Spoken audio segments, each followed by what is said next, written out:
The coffee was her armor. Tessa Knight held the warm ceramic cup with both hands, a small island of peace in the middle of a city that never stopped demanding things from her. Sunlight streamed through the cafe window, catching the steam rising in lazy curls. For 10 minutes, she wasn't a social worker who'd spent the morning listening to stories of eviction and despair. She was just a woman with a coffee. A woman trying to breathe. She felt the stare before she saw it. A prickling on the back of her neck, a sudden weight in the air that made the light cafe chatter seem to dim. Her eyes lifted slowly, scanning the room over the rim of her cup. And then she found him. He was across the room, seated alone in a cornered booth that gave him a clear view of everything. He wore a suit so perfectly tailored it looked like it was forged onto his body. Dark hair, a sharp jaw, and eyes so intense they felt like a physical touch. He wasn't looking at her the way men usually looked, not with casual interest or open appraisal. This was different. It was a focused, relentless gaze, as if he were trying to solve a puzzle he saw deep inside her. The people around him seemed to sense his power, giving his table a wide berth as if an invisible wall surrounded him. Tessa's heart gave a nervous thud. She quickly looked back down at her coffee, but the feeling of his eyes on her didn't go away. It burned. Finally, the moment was over. She drained the last of her coffee, gathered her worn satchel, and pushed her chair back. She didn't look his way again as she walked out the door, forcing herself to focus on the sidewalk, the noise of the traffic, the simple act of putting one foot in front of the other. The cool Chicago air felt good on her flushed cheeks. Tessa! Hey, Tessa Knight! The voice was ragged, desperate. She froze, turning to see a man she recognized instantly. A former client, one whose case had been closed, whose anger had festered. He lunged toward her, his face a mask of fury. You did nothing for me! You people are all the same! Panic seized her. Her throat went tight. Before she could even raise a hand to defend herself, two figures moved out of nowhere. They were shadows in motion, swift and silent. One man smoothly intercepted her client, his hand gripping the man's arm with an authority that stopped him cold. The other man simply stood between them, a silent, immovable wall. There was no shouting, no struggle. It was over in seconds. The men exchanged a single, sharp glance with a black luxury SUV parked at the curb, then released her client, who stumbled back before scurrying away into the crowd. Tessa stood trembling, her mind struggling to catch up. She looked at the SUV, its windows tinted so dark they were like black mirrors. Then, the back door opened. The man from the cafe stepped out. He moved with an unnerving grace, his expensive shoes making no sound on the pavement. He was even more imposing up close, his presence sucking the air from around her. He stopped just a few feet away, his gaze sweeping over her, checking for damage she couldn't see. He didn't mention the man who had just accosted her, as if it were a triviality already forgotten. His voice was quiet, a low rumble that cut through the city noise. That was foolish, he said, his eyes locking onto hers. This city isn't safe for people who aren't paying attention. His words hung in the air, a strange mix of concern and command. Her heart was still hammering against her ribs, a frantic rhythm left over from the confrontation. But a new kind of alarm was rising, cold and sharp. This man, with his silent protectors and his luxury car, was a bigger danger than a desperate man on the street. He was the kind of danger you couldn't run from. He gestured toward the open door of the SUV. My car is right here. It's safer. His voice was calm, reasonable, but the offer felt like a trap. It wasn't a question. It was a statement of what was going to happen next. Tessa found her voice, surprised by its steadiness. No, thank you. A flicker of surprise crossed his face, so quick she almost missed it. He clearly wasn't a man who heard that word often. It's no trouble. I'm fine, she insisted, clutching the strap of her satchel like a lifeline.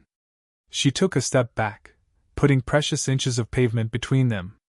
I prefer to walk. She didn't wait for another argument.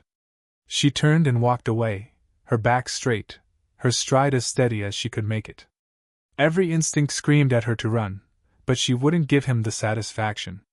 She could feel his eyes on her, a physical weight against her shoulders. The feeling didn't fade until she rounded the corner, her breath finally escaping in a ragged gasp. Gabriel watched her disappear, the line of his jaw tight. A mix of frustration and something that felt dangerously like admiration churned inside him. She was breakable, yet she refused to bend.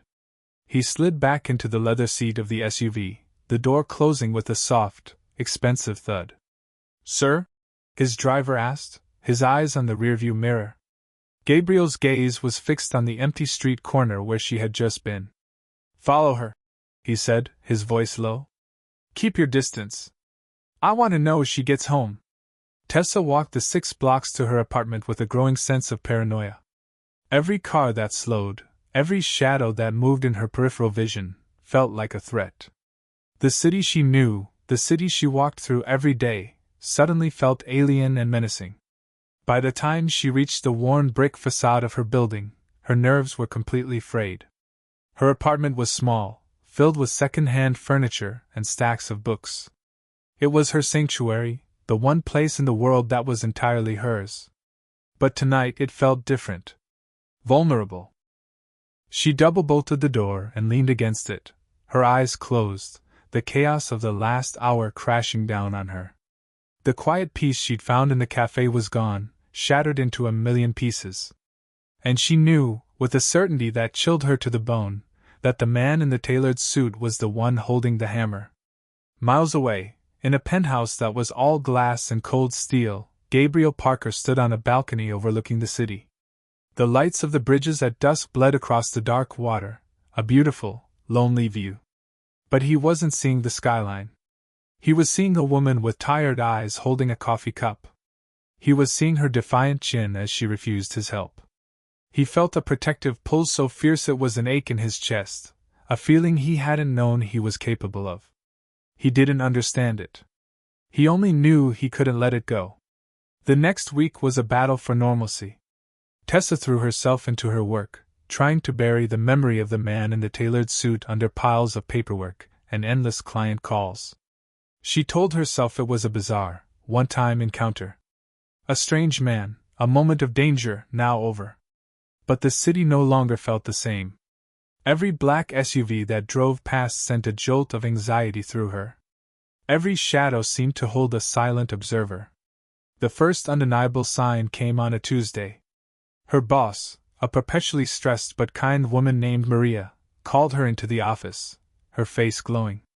"You're not going to believe this, Tessa," Maria said, waving a letter. "An anonymous donation. A massive one. Enough to fund the youth outreach program for the entire year." Tessa's blood ran cold. "Anonymous?" "Completely. Can you imagine? Some guardian angel is watching over us." But Tessa knew it wasn't an angel. It was him. The money felt tainted, a silken thread from his world wrapping around hers. She managed a weak smile for Maria, but a knot of dread tightened in her stomach. This wasn't a gift, it was a message. Then she started seeing the car. It was always parked across the street from her office building in the late afternoon, its tinted windows reflecting the sky like impenetrable black eyes. She never saw him get in or out, but she knew he was there. Or his men were. It felt like a cage being built around her, bar by invisible bar. Her walk home became a hurried, head-down affair, the feeling of being watched crawling over her skin. The breaking point came on Friday. She went to a small Italian restaurant a few blocks from her apartment, a place she loved for its checkered tablecloths and quiet atmosphere. It was her sanctuary. She ordered a glass of wine, willing her shoulders to relax, trying to reclaim a piece of her life. And then he walked in. He didn't look at her, not at first. He was led to a table in the corner, the same way he had been at the cafe. He moved with that same quiet authority, the other diners falling silent as he passed. Tessa's heart hammered against her ribs. This was too much. This wasn't a coincidence, it was an invasion. She watched him for a full minute, her anger warring with her fear. He was a ghost at the feast of her simple life, and she couldn't ignore him any longer. Pushing her chair back, she walked across the small room, her hands clenched into fists at her sides. She stopped at his table. He looked up, his expression unreadable. He didn't seem surprised to see her. "Miss Knight. This isn't a coincidence," she said, her voice low and shaking with fury. "The donation. The car outside my office. Now this. What do you want from me?" He gestured to the empty chair opposite him. "Sit. I'll stand." A flicker of something, amusement? Respect, crossed his face. He leaned back slightly, his intense gaze never leaving hers. "I want to ensure you're safe." The answer was so calm, so reasonable, it made her even angrier. A bitter laugh escaped her lips. "Safe? You have your car follow me. You show up everywhere I go. You think that makes me feel safe?" She leaned forward, planting her palms on his table. "Men like you aren't safe. You're the danger." He didn't flinch. His eyes held hers, and for a moment she saw something beyond the power and the control. A deep, unnerving loneliness. But it vanished as quickly as it appeared. "You're wrong," he said, his voice quiet but absolute. "The danger is already out there. I'm just the only one paying attention." Tessa straightened up, pulling the last of her strength around her like a shield. "Stay away from me," she whispered, each word a piece of jagged glass. "Stay out of my life." She turned and walked out of the restaurant without looking back, leaving her half-full glass of wine on the table. She didn't know if he watched her go. She didn't care. She only knew the line had been drawn. And he had just stepped right over it. The rain started as a fine mist, clinging to her coat and hair as she walked home. Tessa welcomed it. The cold, damp air felt like it was washing away the heat of her anger from the restaurant, leaving behind a weary resolve. She wouldn't be intimidated. She would walk her streets, live her life, and he would eventually get bored and move on. He had to. People like him didn't waste time on ordinary women who wanted nothing from them. She was halfway across the bridge when the sleek black nose of the SUV slid into her peripheral vision. It didn't just slow down, it pulled up onto the pedestrian walkway, blocking her path completely. Her heart leaped into her throat. This was different. This wasn't watching from a distance. This was a confrontation. The passenger door opened, and Gabriel Parker emerged into the downpour. He didn't have an umbrella. Within seconds, the rain darkened the shoulders of his expensive suit and plastered strands of dark hair to his forehead. He looked less like a Mafia boss and more like a storm-battered predator, his focus narrowed entirely on her. He said nothing as he closed the distance between them, stopping just a few feet away. The hiss of the rain and the distant rumble of traffic were the only sounds. Water dripped from the tip of her nose, but she didn't move. She wouldn't retreat. "This has to stop," she said, her voice tight. "I agree," he answered, his voice a low counterpoint to the weather. "This is inefficient." He took a step closer, and she had to fight the instinct to step back. "You live in a bad neighborhood. You walk home in the dark. You work a job that puts you in contact with desperate people. These are problems, Tessa. I can solve them." She stared at him, bewildered. "Solve them? You think you can just solve my life?" "Yes," he said, with a certainty that was both terrifying and absolute. "A new apartment. A better building, with a doorman.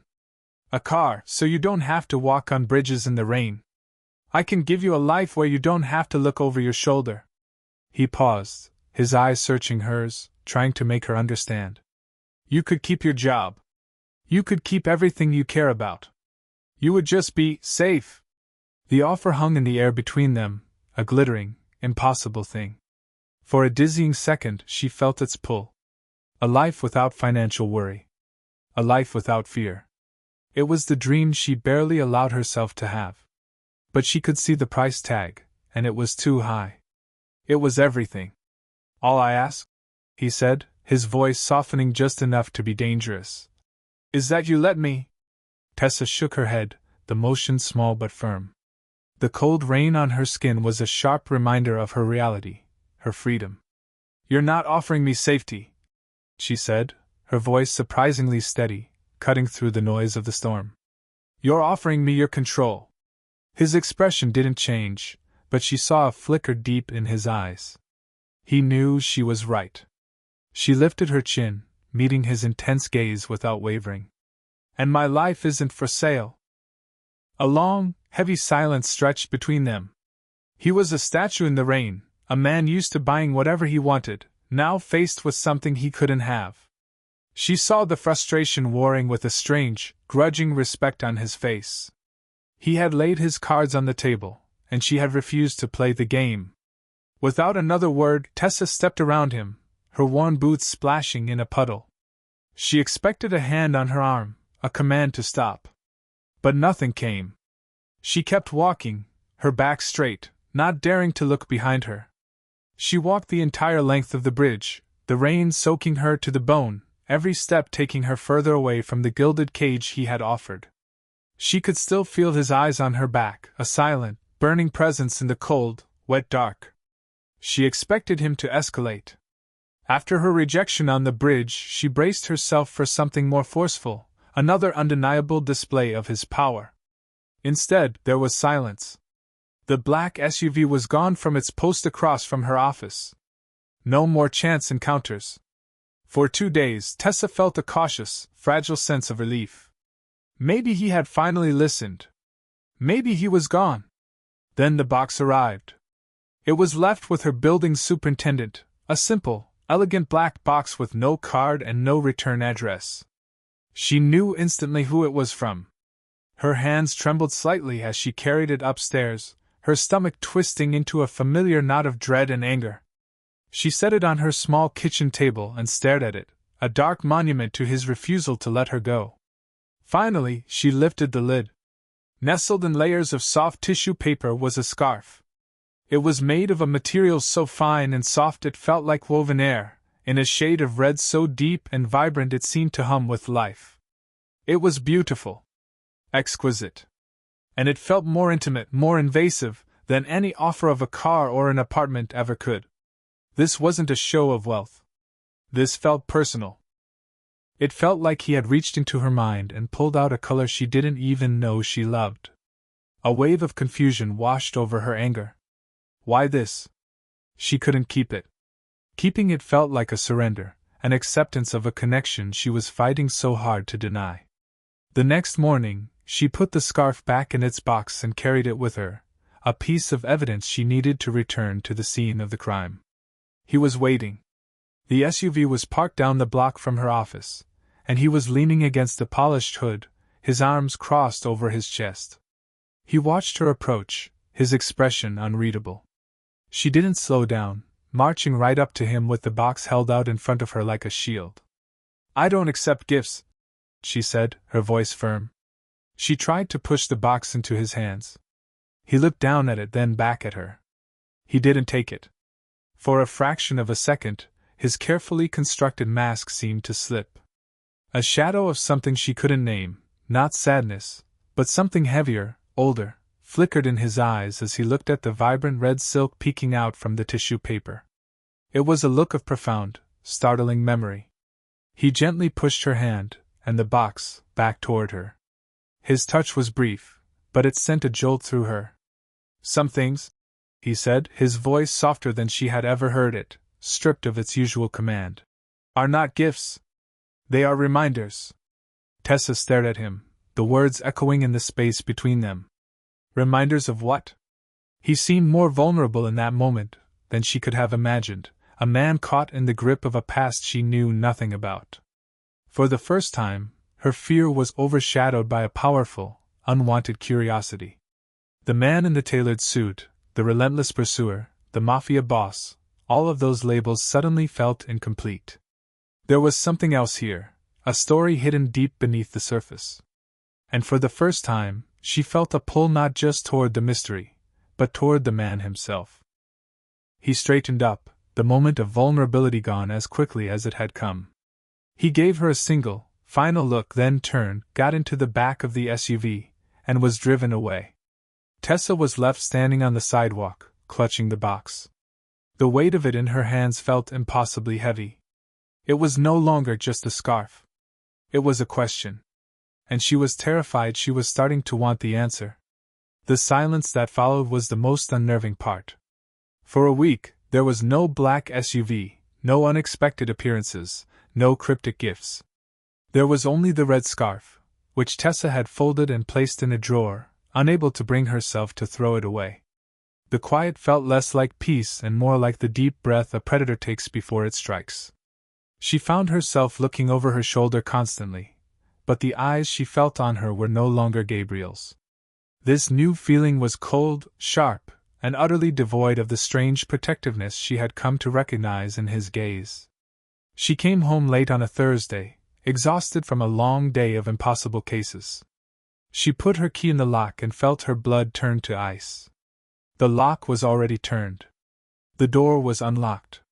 For a long moment she just stood there, her heart a frantic drum against her ribs. Every horror story she had ever heard screamed at her to run, to call the police. But this was her home. Her sanctuary. Pushing the door open with a trembling hand, she stepped inside. At first glance, everything looked normal. But then she saw it.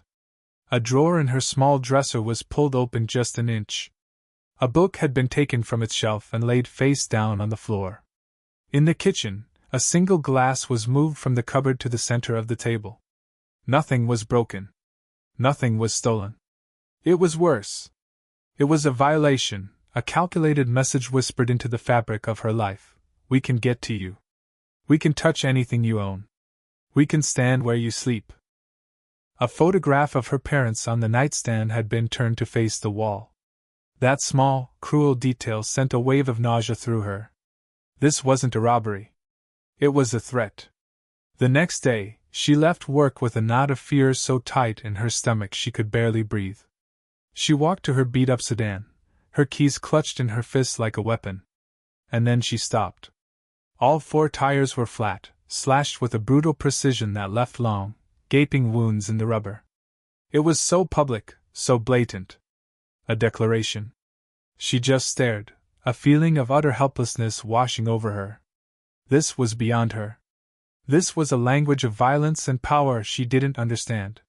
She was a pawn in a game she never agreed to play, and the enemy was invisible. A car door slammed shut behind her. She didn't have to turn around to know who it was. The air itself seemed to change when he was near.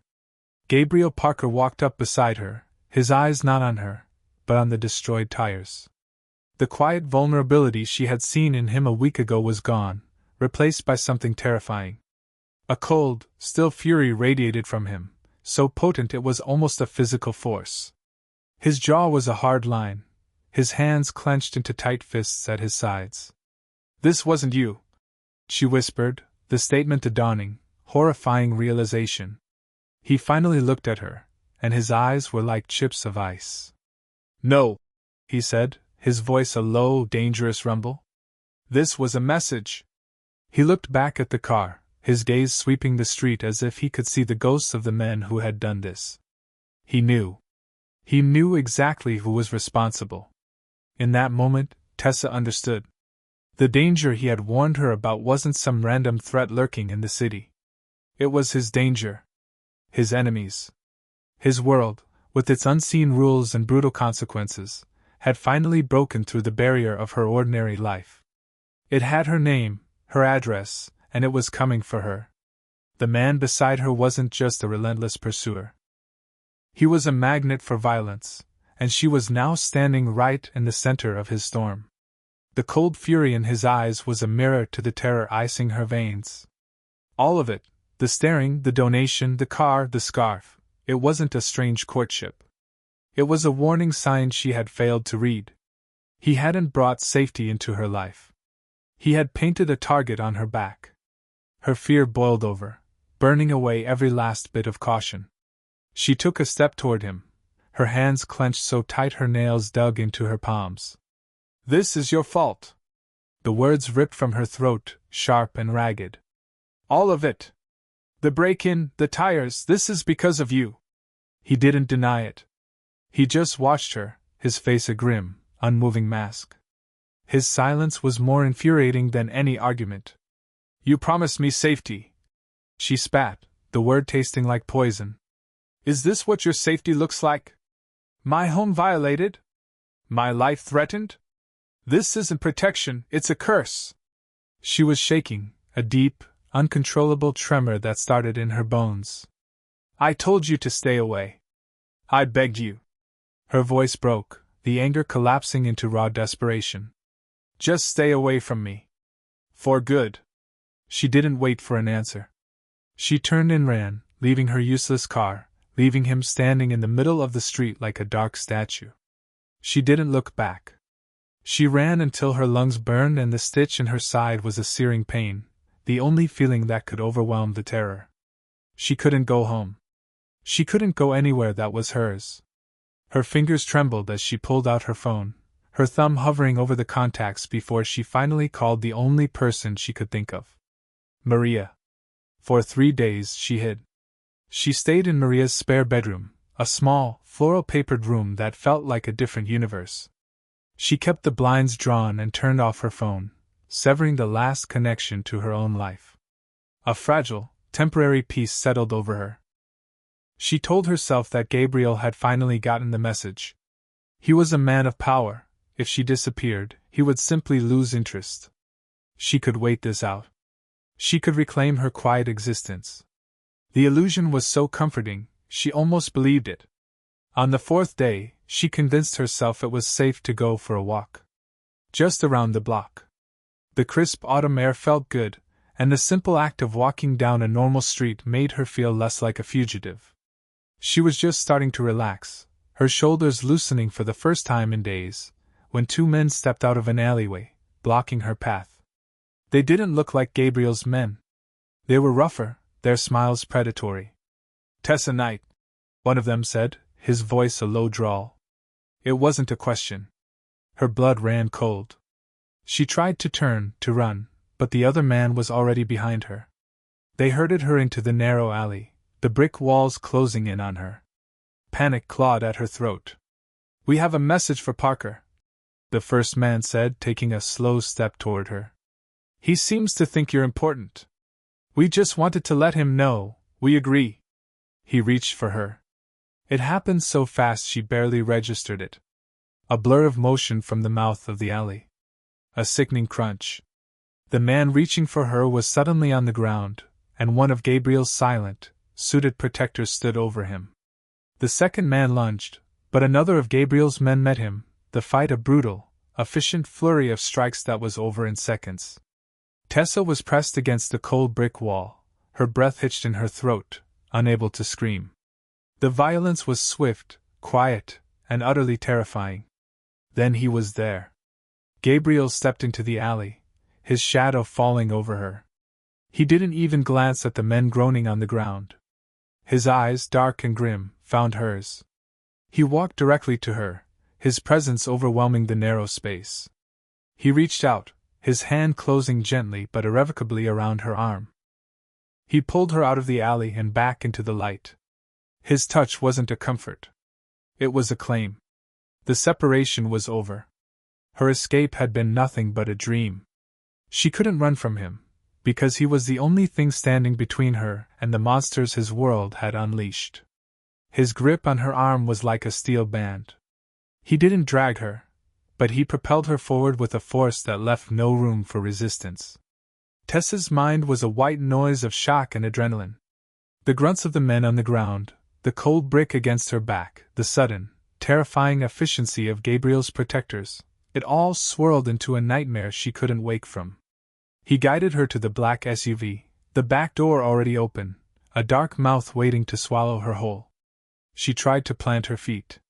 No. I'm not going with you. He didn't even look at her. He just kept moving, his larger body easily maneuvering her inside as if she weighed nothing. He slid in beside her, and the door closed with a heavy, final thud, sealing them in a world of tinted glass and silent leather. The car pulled away from the curb smoothly, leaving the alley and its violence behind. Tessa pressed herself against the far door, as far from him as she could get.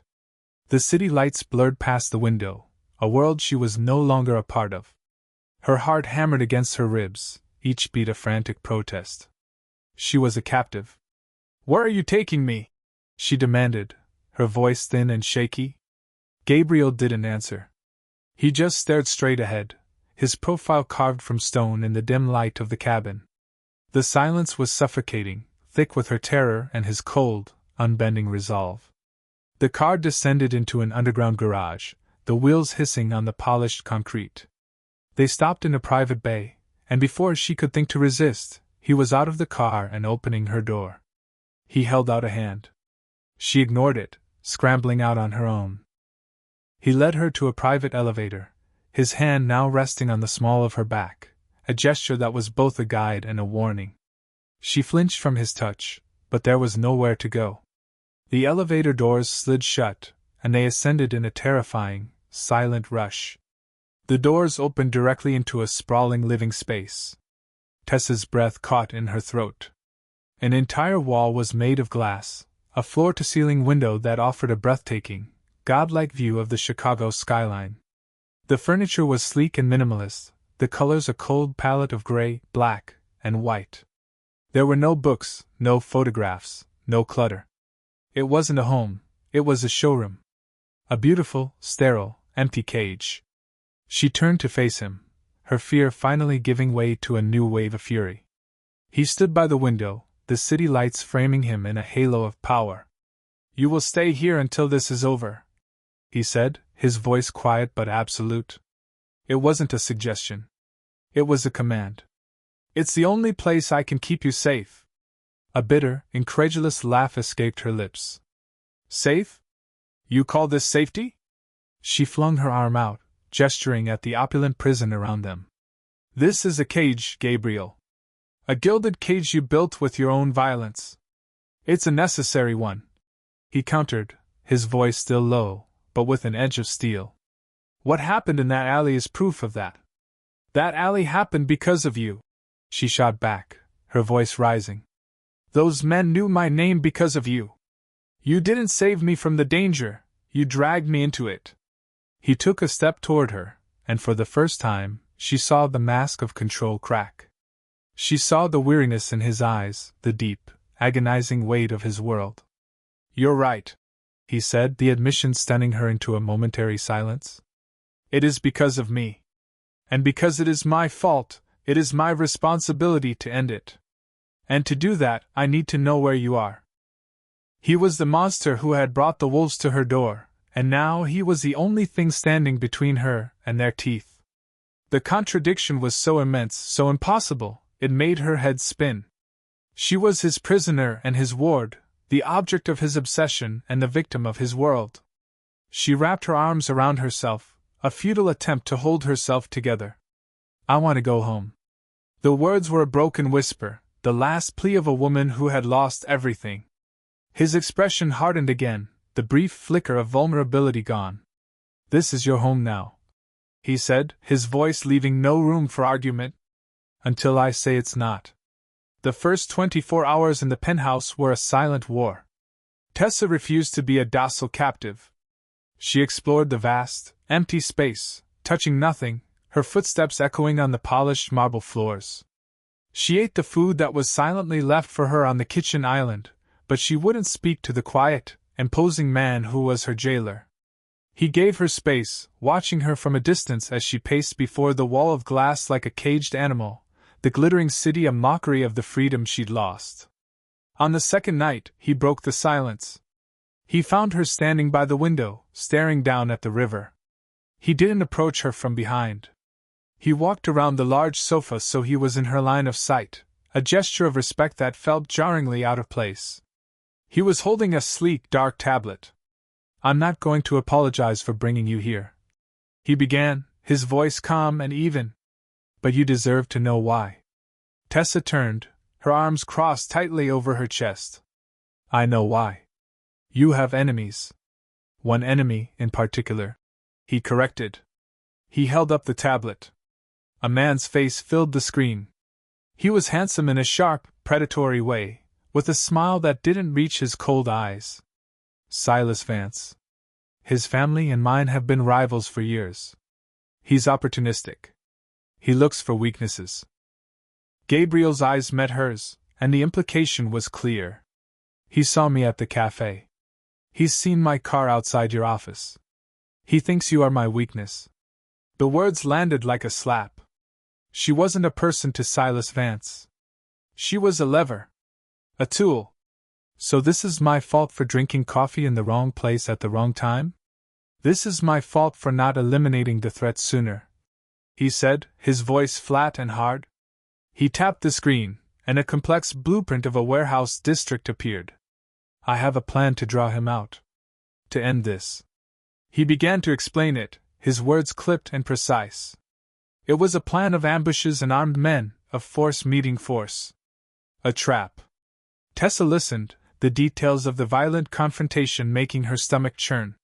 He was treating this like a strategy game, moving pieces on a board. But the pieces were people. When he finished, he looked at her, expecting, what? Fear? Approval? And what's my part in this? She asked, her voice dripping with ice. Do I stand in the middle of the street and wave a red flag? Am I the bait? You will be here. Safe, he said. Tessa let out a sharp, bitter laugh. I am not your victim. I will not be your passive pawn locked in a tower while you fight your battles. Her social worker instincts, the part of her that analyzed people and their desperate motivations, kicked into high gear. She looked at the blueprint, at the cold, tactical lines. This plan is flawed. Gabriel's brow furrowed. It's strategically sound. It's strategically stupid. She countered, stepping closer to look at the screen. You're treating Silas Vance like a soldier, but he's not. Men like him, men who use other people as leverage, aren't driven by strategy. They're driven by ego and desperation. She looked up at Gabriel, her eyes boring into his. Your plan assumes he'll react with force. But what if you give him a reason to think he's smarter than you? What if you make him believe he's won before the first shot is even fired? He was silent, watching her. The air in the room shifted. He wasn't looking at her like a captive anymore. He was listening. You're planning a war, she continued, her voice gaining strength. You should be planning a con. Use his arrogance against him. Make him overconfident. Lure him somewhere he feels powerful, not somewhere he expects a fight. She pointed to a different part of the map on the screen, a public plaza surrounded by high-end restaurants. Lure him there. Make him think he's cornering you, not the other way around. Gabriel stared at the tablet, then back at her. The idea was sinking in, rearranging the pieces of his own brutal logic. He saw the tactical advantage in her psychological approach. He had been so focused on overwhelming force that he had missed a more elegant, more effective path. He had brought her here to protect her as an object. But standing before him now was a woman with a mind as sharp as any weapon he owned. She was refusing to be the victim. She was demanding to be an ally. She expected him to dismiss her, to reassert his authority with a cold word or a sharp gesture. He was the boss, the man in control. She was just the social worker he'd locked in his penthouse. Instead, he was silent. He stood perfectly still, his eyes fixed on the glowing tablet, his mind clearly working, processing her words, dissecting her logic. The air crackled with a new kind of tension, not of a captor and his captive, but of two strategists locked on a single problem. Finally, he looked up from the screen, his gaze meeting hers across the cold steel of the table. Explain, he said. The single word was not a dismissal. It was an invitation. And so, the war room was born in the sterile heart of his penthouse. The arguments of the past few days were replaced by something else, a low hum of intense collaboration. They spent hours hunched over the tablet, the blueprints of the plaza spread out in a digital glow. He would point to an exit route, and she would counter with a prediction of Silas's likely mindset, his ego-driven blind spots. He spoke in terms of sightlines and manpower. She spoke in terms of psychological triggers and perceived insults. Late into the night, he disappeared into the kitchen and returned with 2 mugs of black coffee, placing one on the table beside her without a word. The small, shockingly normal gesture threw her. It was a gesture between equals, between partners burning the midnight oil. She wrapped her cold hands around the mug, the warmth a strange comfort in the gilded cage. For the first time, she saw the man behind the reputation. He wasn't just a brute who solved problems with violence. He was a master strategist who processed information with unnerving speed, turning her abstract psychological theories into concrete, actionable steps. And as she watched him, she felt him watching her back. He would ask her a question, listen to her answer without interruption, and a look would cross his face that she couldn't quite decipher, not surprise, but a deep, grudging respect. He saw her intelligence, her ability to see the human element in his world of cold calculation, and he was using it. He was using her. But for the first time, it didn't feel like a violation. By dawn, they had a new plan. It was elegant, ruthless, and it was hers as much as it was his. He leaned back in his chair, the first rays of sun catching the exhaustion on his face. The plan was finished. But the work was not. He turned to her, his expression shifting, the brief truce of collaboration ending. The commander was back. "There's one more piece," he said, his voice low and serious. "The most important one. The trigger for the entire trap." Tessa waited, her heart starting a slow, heavy beat. "Silas needs to hear from you," Gabriel stated, his eyes locking onto hers. "You're going to call him. You will tell him exactly what I tell you to say. Your voice, your fear, that's what will make him believe it. That's what will bring him to the plaza." Her blood ran cold. This wasn't a theoretical exercise anymore. He was asking her to step onto the board, to become the most critical piece in the game. He was asking her to be the bait. "What if your men aren't there in time?" she whispered, the question raw with fear. "What if something goes wrong?" He leaned forward, his gaze unwavering, absolute. "They will be. Nothing will go wrong." His certainty was a physical force, pressing in on her. She looked at him, at the man who had imprisoned her, who had turned her life upside down, who now held its fate in his hands. He was asking her to trust him. Implicitly. To place her life, her voice, her fate, directly into his hands. He was the most dangerous man she had ever met, and he was offering her the most terrifying choice of her life. For the first time, she considered it. The plan was a living thing now, a dangerous animal sleeping in the corner of the room, waiting for morning to wake it. Sleep was impossible. Tessa stood at the immense window, her arms wrapped around herself as she stared down at the river of headlights flowing through the city's arteries. Tomorrow, she would make a phone call that could get her killed. She was trusting her life to a man who had taken her captive, a man whose world was built on violence. And she still didn't understand the most important thing. She turned.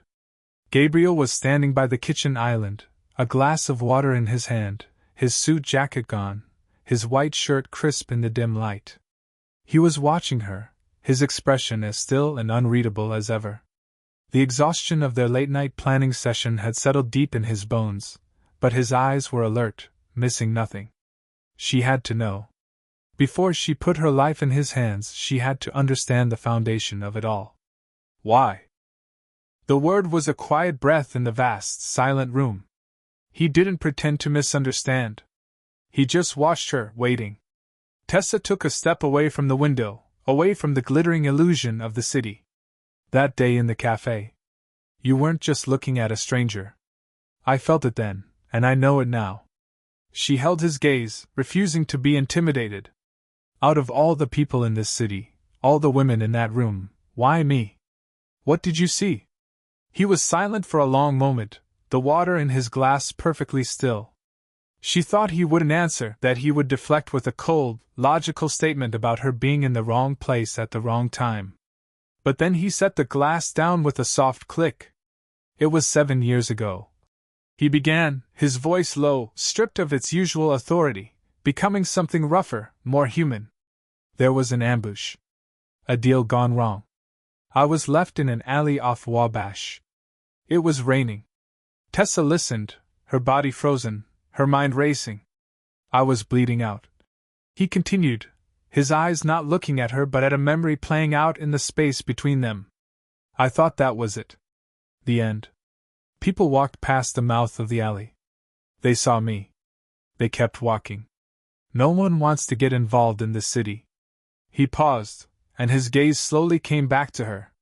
And then you were there. Her heart stopped. Me? You. You were younger. You had your hair pulled back, and you were wearing a red scarf. The words hit her like a physical blow. The scarf. The gift. The reminder. You stopped. You didn't scream. You didn't run away. You just looked at me, this man bleeding to death in the filth, and you pulled out your phone. He took a slow step toward her. You made an anonymous call to 911. I heard you tell them the address before you disappeared. You saved my life. The room tilted. The memory was a ghost, a foggy, half-forgotten moment from a lifetime ago. A rainy night. A shortcut through an alley. A man slumped against the brick, so still she thought he was dead until he groaned. She remembered the fear, the frantic call, the way she had run, terrified of being connected to whatever violence had happened there. She had never known what became of him. She had pushed it away, another piece of the city's darkness she couldn't fix. I never saw your face again, Gabriel said, his voice a low rumble of confession. But I never forgot the scarf. Or the fact that someone stopped. He was standing only a few feet from her now, the space between them charged with the weight of his revelation. When I saw you in the cafe, it was like seeing a ghost. The one person in this entire city who ever showed me anything. You weren't a stranger, Tessa. He looked at her, and for the first time, she saw everything behind the mask. The profound, aching loneliness of a man who lived in a world without kindness. You showed a monster a moment of humanity, he said, his voice raw. I've never forgotten it. It all clicked into place. The relentless stare. The obsession with her safety. The fierce, warped protectiveness. It wasn't a desire for possession. It was a debt. A desperate, 7-year-old attempt to guard the only flicker of grace he had ever known. He hadn't been trying to cage a stranger. He had been trying to protect a memory. She looked at the man before her, and she no longer saw just a mafia boss. She saw the man she had saved in the rain, a man who had been chasing the ghost of a kindness he never thought he'd find again. And she knew, with a terrifying and absolute certainty, that she would make the call. The revelation settled in the air between them, heavier than silence. It didn't erase the fear or the anger she felt, but it reframed everything, twisting the narrative of the past few weeks into something far more complex than a simple story of a predator and his prey. He hadn't seen a random woman in a cafe. He had seen the ghost of his own survival. His obsession wasn't born of a desire to control her, but from a warped, desperate need to protect the one person who had ever shown him unconditional humanity. The knowledge was a terrible, suffocating weight. Tessa looked at him, truly looked at him, and saw the lonely man bleeding in the rain, not just a powerful mafia boss standing in a penthouse. The cage around her suddenly felt different. The bars were still there, cold and unyielding, but she now understood the hands that had built them. She took a slow, steadying breath. The fear was still a cold knot in her stomach, but a new, sharp clarity cut through it. She was no longer just a piece in his game. She was the reason the game was being played at all. And if that was true, she would not be a passive one. All right, she said, her voice clear and firm in the quiet room. What do I say? A flicker of something, relief, surprise, crossed Gabriel's face before his mask of control slid back into place. He picked up a burner phone from the counter, its surface clean and anonymous. He didn't hand it to her yet. The story is simple, he said, his voice dropping back into its low, strategic tone. You escaped. You're terrified. You're calling him for help, offering to trade information on me in exchange for your safety. He held her gaze. You need to sound desperate. You need to make him believe I am losing control because of you, that you are the crack in my armor he's been looking for. He's arrogant. He will believe it because he wants to. Tessa nodded, her mind locking onto the details, transforming her fear into fuel for the role she was about to play. She was a social worker. She had spent years listening to desperation. She knew its sound, its rhythm, its ragged pitch. She could do this. Gabriel finally held out the phone. When he answers, tell him you're at the plaza. Tell him you'll wait for 1 hour. Then hang up. She took the phone, its plastic cool and unfamiliar in her hand. Her fingers were steady. She looked at Gabriel, at this man who had held her captive, who had saved her, who was now placing both their lives on her performance. He gave a single, almost imperceptible nod. It was the only encouragement he offered, but it was enough. It was a sign of trust. She dialed the number he had shown her on the tablet. It rang twice. A smooth, confident voice answered. Vance. Tessa broke. The sound that came from her throat was a choked, terrified sob, a perfect imitation of a woman at her breaking point. Is this Silas Vance? There was a pause on the other end, a flicker of interest. Who is this? My name is Tessa Knight, she gasped, letting her voice tremble, pitching it high with panic. You have to help me. Please. He's insane. Gabriel Parker, he's keeping me locked up. I just got out. I don't know what to do. She let the words tumble out, a torrent of manufactured hysteria. Slow down. Silas's voice was like oil, slick and dangerous. Where are you? The plaza, she cried, naming the place they had chosen. He's looking for me. I know things about his operations. Things you could use. I'll tell you everything, just get me away from him. Please. She could almost hear the smile in his voice. He had taken the bait. Stay right there. Don't move. I'll be there. I'll wait for 1 hour, she whispered, as if she were terrified of being overheard. Then I'm gone. She didn't wait for a reply. She ended the call, the sudden silence crashing down around them. Her hand was shaking now, the adrenaline of the performance finally hitting her. She placed the phone carefully on the counter. She looked up at Gabriel. He hadn't moved.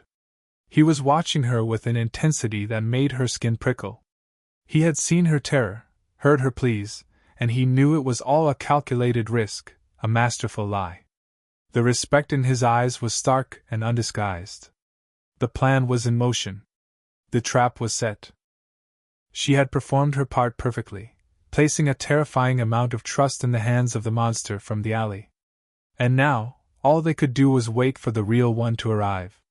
The silence in the penthouse was a living thing. It pressed in on Tessa from all sides, amplifying the frantic beat of her own heart. An hour. She had given Silas Vance 1 hour. Gabriel had already been gone for 20 minutes, disappearing into the private elevator with 2 of his silent, suited men without a backward glance. He left the tablet on the coffee table, its screen dark. He hadn't told her if she could watch. He hadn't needed to. Her hand trembled as she picked it up and tapped the screen to life. A grid of 4 camera feeds appeared, all focused on the public plaza she had chosen. It was a cold, windswept square of stone and glass, dotted with barren trees and benches. It looked so ordinary. Innocent.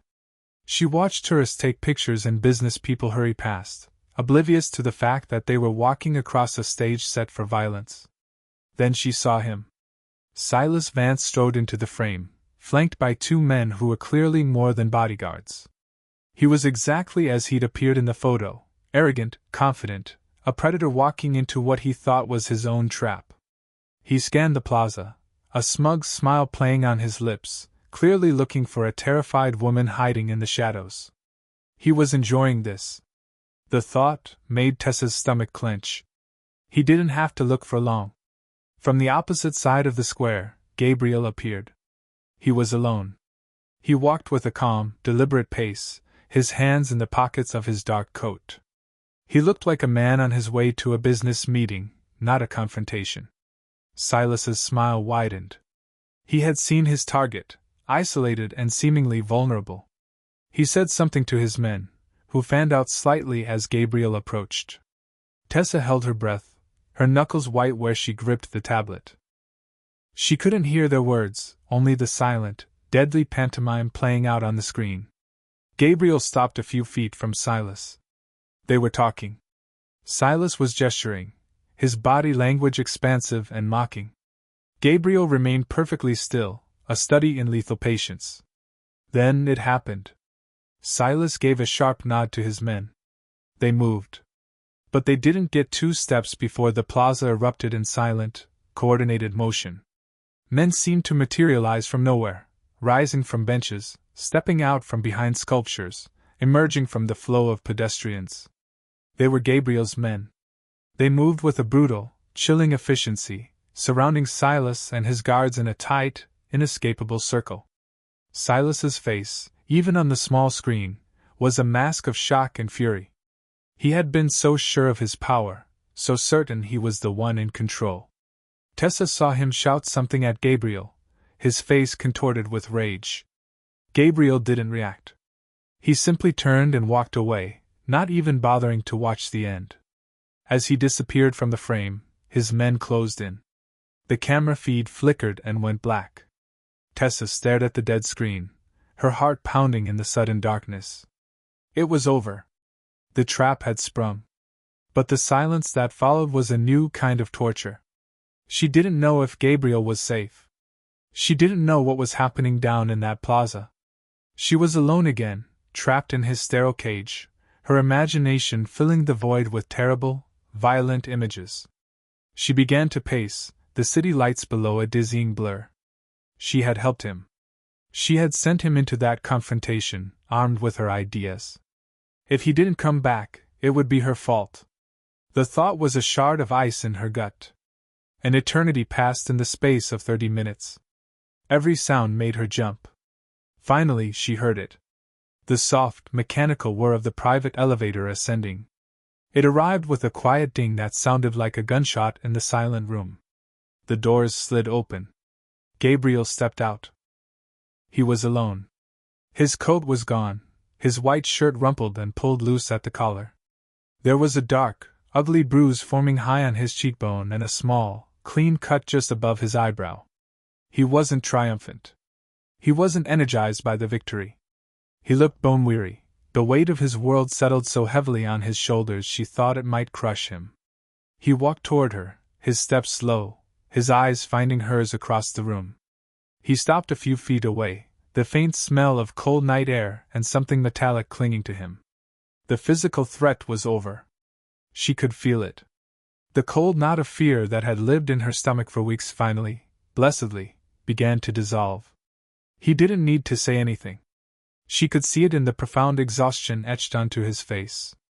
Silas Vance was gone. The threat was neutralized. She was safe.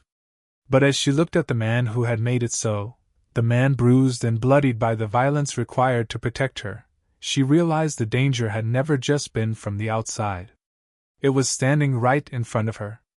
And it was more complicated than ever. The next morning, the penthouse was still and quiet. The bruise on Gabriel's cheek was a dark bloom against his skin, a stark reminder of the violence that had secured her freedom. She found him standing by the window, staring down at the city as it woke up. He turned as she approached, his expression weary but watchful. The power dynamic had shifted. She was no longer a captive waiting for his next move. She was a free woman, and she had a decision to make.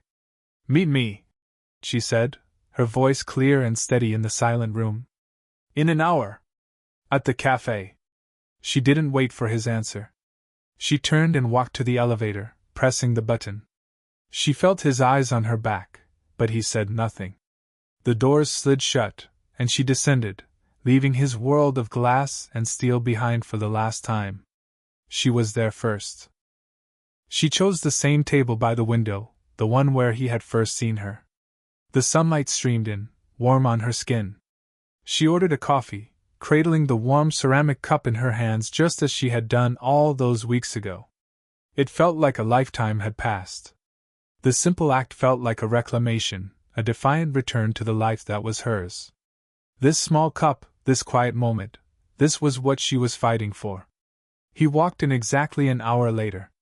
He looked completely out of place, a dark, tailored figure in the bright, cheerful cafe. The other patrons glanced at him, their chatter faltering for a beat before they quickly looked away, sensing the dangerous energy that clung to him like a second skin. He walked to her table and sat down opposite her, the small cup of coffee the only thing on the table between them. He said nothing, just waited, giving her the floor. He knew this was her confrontation on her terms. Tessa took a slow breath, her gaze never leaving his. "You saved my life," she began, her voice quiet but firm. "Last night, and 7 years ago. I will never forget that. And I will always be grateful." A flicker of something, hope, maybe, stirred in his dark eyes. She had to extinguish it. "But I cannot live in your world," she continued, the words clear and absolute. "I can't live looking over my shoulder, waiting for the next Silas Vance to see me as a weakness. I can't exist in a place where violence is the answer to everything." She leaned forward slightly, her voice dropping, becoming more intense. "And I will not be your piece of humanity that you visit when you feel guilty. I won't be your living, breathing reminder that you were once saved. My life is not your redemption, Gabriel." His face was a mask of stone, but she saw the truth of her words hit him. She had seen him completely, down to the core of his motivation, and he couldn't deny it. She held his gaze, laying her entire heart on the table. "So you have to make a choice. And it's not for me. It's for you." She took a final, steadying breath. "Let me go. Completely. No more watching from a distance, no more anonymous gifts. Let me disappear and live the quiet life I want. Or change your world." The impossible demand hung in the air between them, shimmering with the sunlight that poured through the window. "Those are the only options," she finished, her voice a near whisper, but carrying the weight of a final judgment. "There is no in-between." The silence that followed was the heaviest thing she had ever known. It filled the small space between them, thick with everything unsaid, with the impossible weight of the choice she had laid at his feet. Tessa's heart hammered a frantic, painful rhythm against her ribs, but she forced herself to remain still, to meet his gaze without flinching. She had said everything. There was nothing left but his answer. Gabriel didn't move. He just sat there, his hands resting on the table, his eyes locked on hers. She watched the war play out on his face.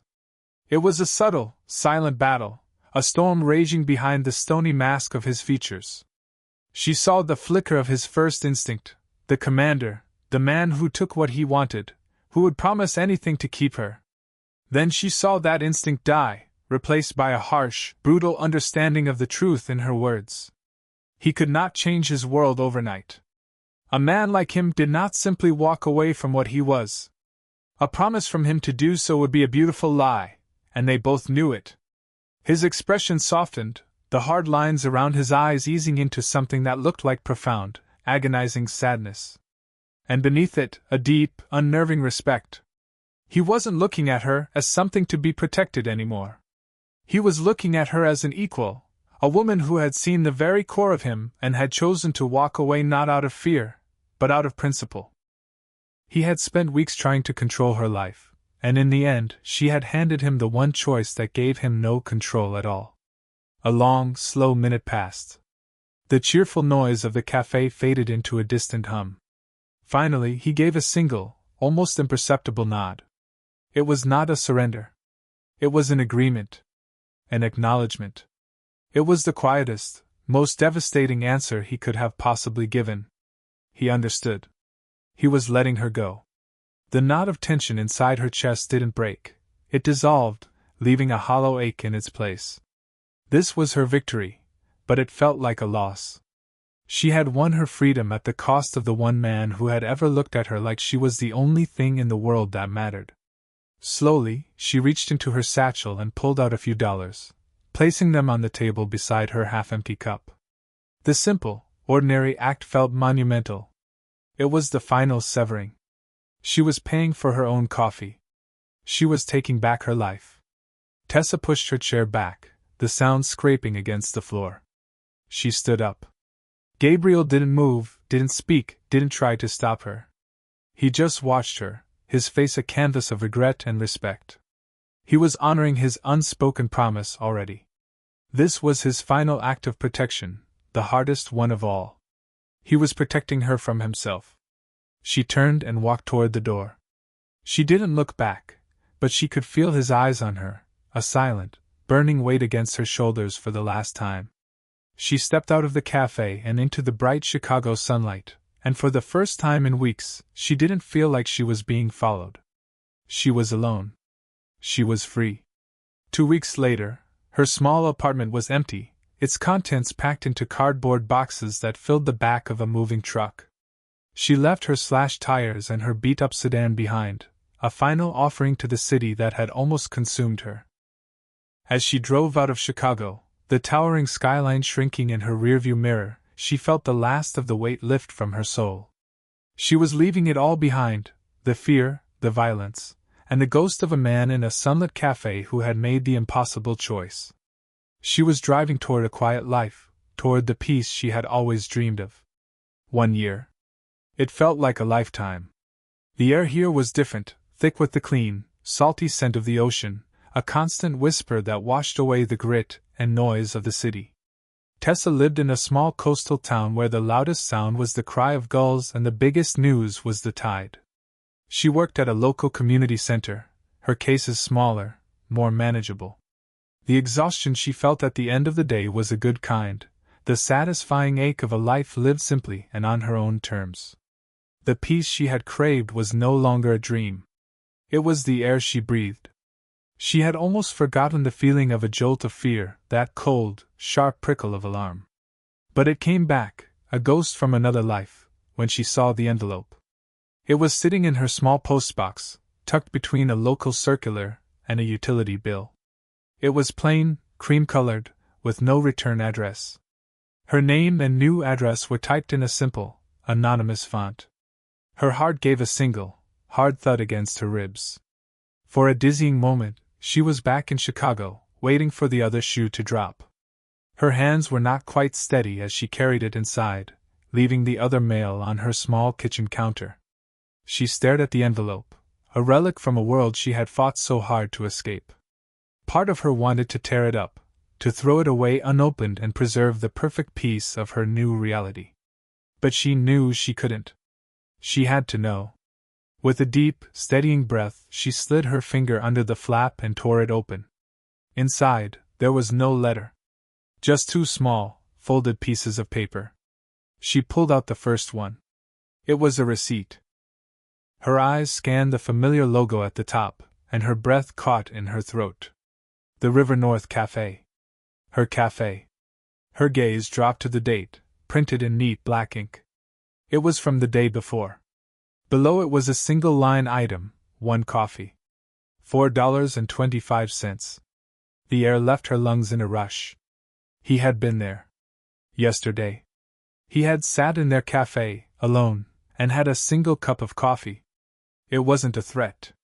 It wasn't a promise to return. It was a message, sent across 1,000 miles and a year of silence. I remember. I am keeping my distance. I honored your choice. The quiet, staggering power of the gesture left her breathless. He hadn't forgotten, but he hadn't broken his word. Her fingers trembled as she unfolded the second piece of paper. It was a newspaper clipping, a small article from the business section of a Chicago paper.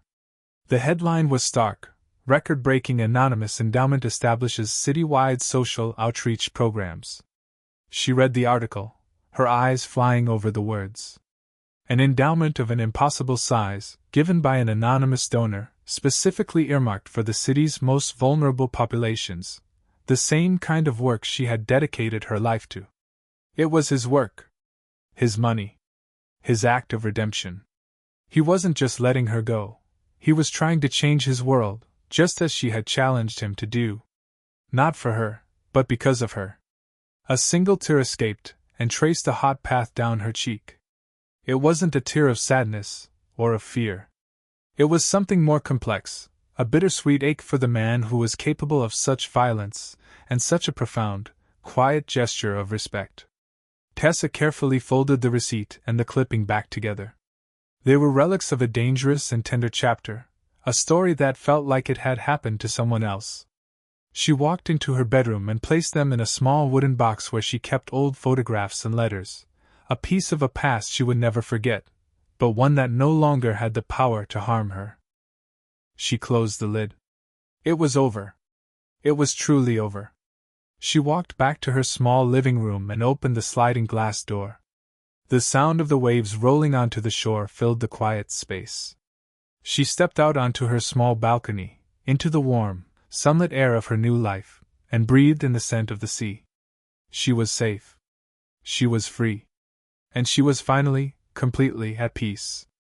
If you enjoyed the video, tell us where you're watching from and subscribe to the channel to keep up with our content.